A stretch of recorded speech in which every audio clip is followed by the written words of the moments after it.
Est-ce que vous avez déjà eu des coïncidences assez incroyables et assez flippantes? Bref, aujourd'hui, on est parti pour 12 coïncidences incroyables que vous avez du mal à y croire. Donc, vous pouvez nous faire vous alimenter, c'est ça qui peut bénéficier, c'est très important pour nous répéter une vidéo.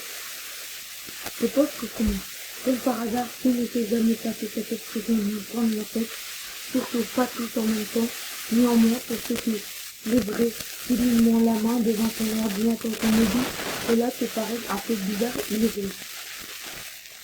Cette impression que l'univers potentiel vous envoie un message est bien présente, certains sont normales et attendues, donc dit que deux semblent trop heureux pour être vrais, concernant les précédents critiques, à bout du vide de l'absurdité. À parole de certains, cependant, sachez que tous se sont produits et que certains ne sont pas joyeux. Alors n'hésitez pas à me dire dans les commentaires si vous avez déjà eu des coïncidences assez étranges et assez flippantes. N'hésitez pas à me dire tout ça dans les commentaires. Et n'hésitez pas à me dire dans les commentaires ce que vous en pensez de ces coïncidences assez incroyables et assez flippantes. Je pense que la prochaine est le premier. Mark Twain a prédit sa propre mort. Déjà, c'est flippant de quelqu'un qui prédit sa propre mort. Alors là, ça fait vraiment passion, si tu n'es même pas voyant, ça ferait des dingues.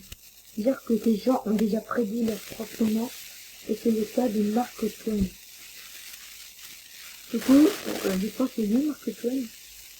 Alors, auteur américain du 19e siècle, Mark Twain aurait semblerait-il prédit sa mort le 30 novembre 1835. Marque deux dates la naissance de l'Américain qui fait le passage de la comète de Halley. La comète ne fait deux passages qu'une fois tous les 76 ans environ depuis. C'est une saison sérieuse. Cependant, Mark Twain aurait affirmé « Je suis né avec le passage de la comète Halley en 1835. Elle repasse l'année prochaine et je m'attends à partir à tel. » Le Bourg a bien prédit la date puisque le lendemain du passage du salut spatial au plus proche de la Terre, Mark Twain décède d'une crise cardiaque. Comment ça se fait que des gens peuvent prédire leur propre mort? Moi, je sais même pas si je suis né avec le passage de la comète Halley ou pas. Mais ça fait du bien que Mark Twain a prédit sa propre mort. Une comète. Sérieux. On passe à la deuxième coïncidence. Les gens commencent très lourd avec la première coïncidence, c'est parti pour la deuxième coïncidence. L'accident du désalvateur de l'île 1895 n'est pas une des dates les plus florissantes pour l'automobile. Cependant, l'année marque une coïncidence les plus prégnante. Dans le lieu, seules deux voitures poussent les routes de l'État américain et bien croyez-le ou non, mais un accident entre les deux a été enregistré. Cependant, à l'époque, archiver les contrats d'accident n'étant pas une priorité, le papier ne peut donc être sorti comme preuve de l'accident. Ok, du coup, deux voitures qui se ressemblaient ont eu un accident à l'Ohio, aux États-Unis d'Amérique. N'hésitez pas à me donner en commentaire ce que vous en pensez. C'est un action de si le contenu vous plaît, tout simplement. Ok, déjà, on commence directement à la deuxième coïncidence et que ça commence déjà mal. Ok, du coup, on passe à la troisième coïncidence. Romulus au début, Romulus à la fin. 450 ans d'existence et le même nom d'emprunt au début et à la fin, selon les historiens. Romulus et Rémus sont les fondateurs de Rome et Romulus le premier roi de l'Empire. Concernant le dernier empereur de l'Empire romain, il s'agirait de Romulus Augustule, mort après 476. L'Empire de Rome a donc vu deux Romulus étant les investigateurs et les démanteleurs de son histoire. J'ai rien compris. D'accord, dites-moi dans les commentaires si vous avez compris quelque chose à cette coïncidence. Personnellement, j'ai rien compris. J'ai rien compris, sérieusement. Voilà. Troisième coïncidence. Passons au quatrième. La mobilette maudite. En juillet 1964, estime Lawrence Ebin, un jeune homme de 17 ans vivant dans les Bermudes, est victime d'un accident mortel au volant de sa mobilette, poussé par un taxi. Le Bermudien ne survit pas. Là où la coïncidence est tragique, c'est qu'en juillet de l'année d'avant, son frère était mort lui aussi, au volant de la même mobilette. fauchés par le même chauffeur de taxi, transportant les mêmes passagers. Non, non, c'est pas possible. Ça, c'est l'une des coïncidences les plus flippantes dans le monde. Parce que quand le DJ quelqu'un meurt, dans une mobilette fauchée par un chauffeur de taxi, mais l'année suivante, en juillet, son frère est aussi mort dans le même mobilette fauché, écrasé par le même chauffeur de taxi, transportant les mêmes passagers. C'est quand même un peu de dingue que des choses comme ça arrivent dans le monde. C'est l'une des coïncidences les plus flippantes. Je vous dis, c'est l'une des coïncidences les plus flippantes. Dites-le le commentaire ce que vous en pensez de cette coïncidence assez flippante. Coïncidence entre Kennedy et Lincoln. Un siècle les sépare et pourtant tous les rassemble. Tous deux présidents des États-Unis, Abraham Lincoln et John Fitzgerald Kennedy ont un grand nombre de ressemblances. Tous les deux ont débuté leur mandat l'année 61 de leur tête. Ils ont chacun été tués d'une balle derrière la tête. Un vendredi, la veille des célébrations, ils avaient tous les deux 4 enfants, un ami de nom de Bill Graham, pas les mêmes bien évidemment entre parenthèses, et leur successeur s'appelait Johnson, était démocrate et originaire du Sud.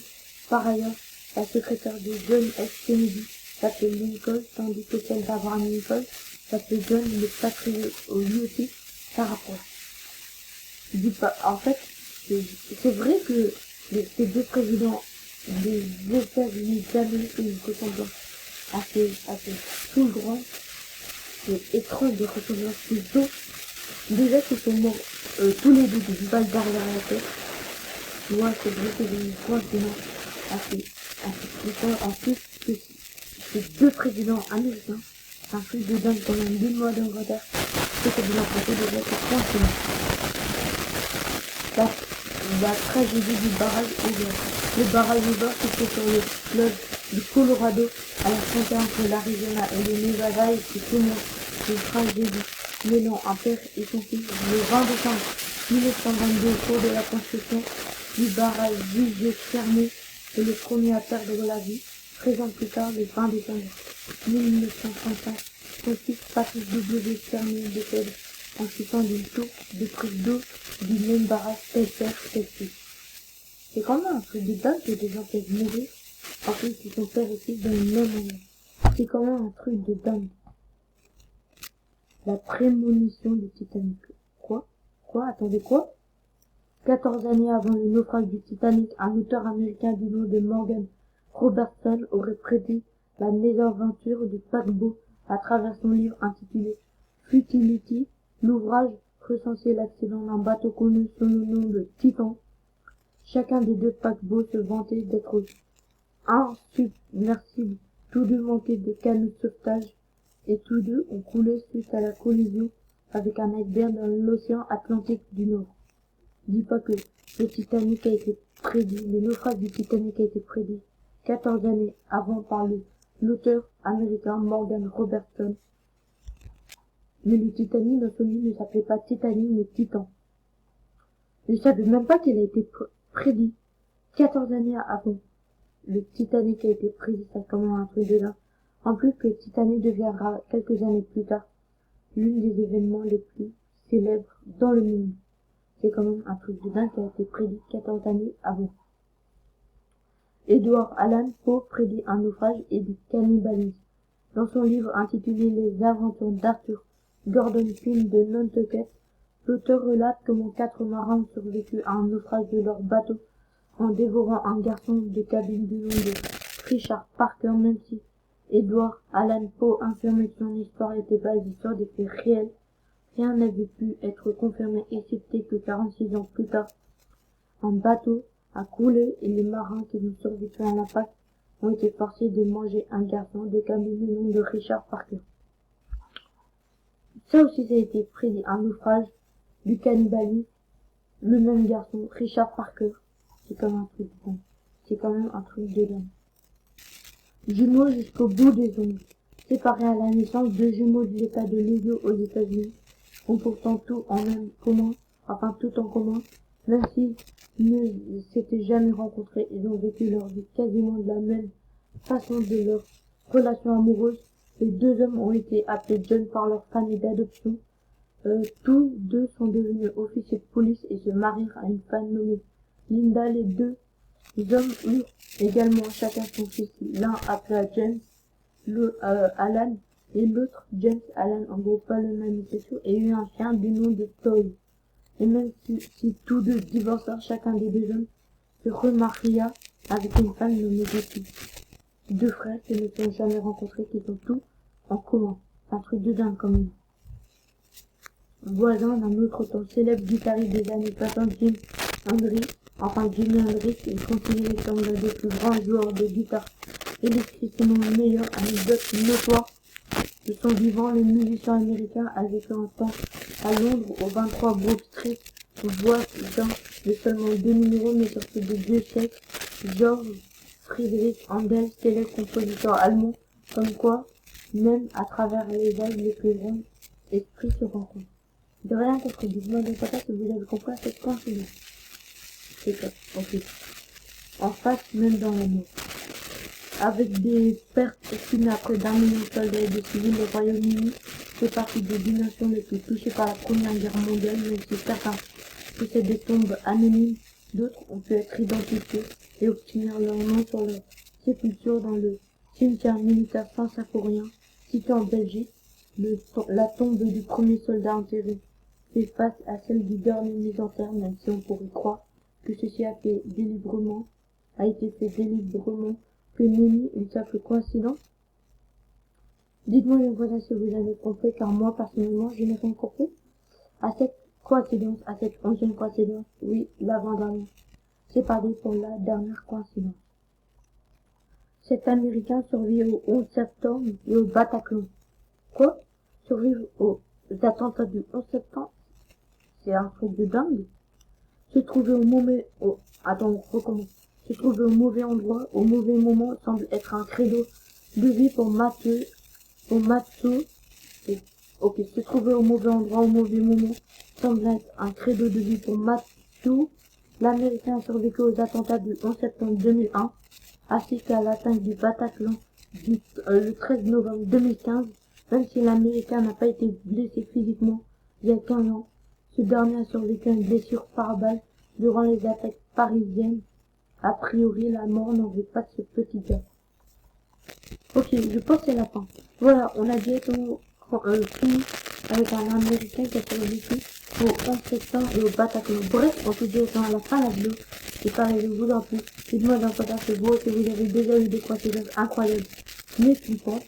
Voilà, des coïncidences incroyables, mais flippantes. Moi, ça m'a plu de faire cette petite vidéo avec vous. N'hésitez pas à me dire dans le commentaire ce que vous avez pensé de ces deux coïncidences incroyables et flippantes. N'hésitez pas à liker cette vidéo, vous en prie, à vous abonner à la chaîne si ce n'est toujours pas fait. Cliquez la petite cloche de notification pour ne rater qu'une vidéo très important. Bref, moi je vous dis si vous êtes aimé. Ciao.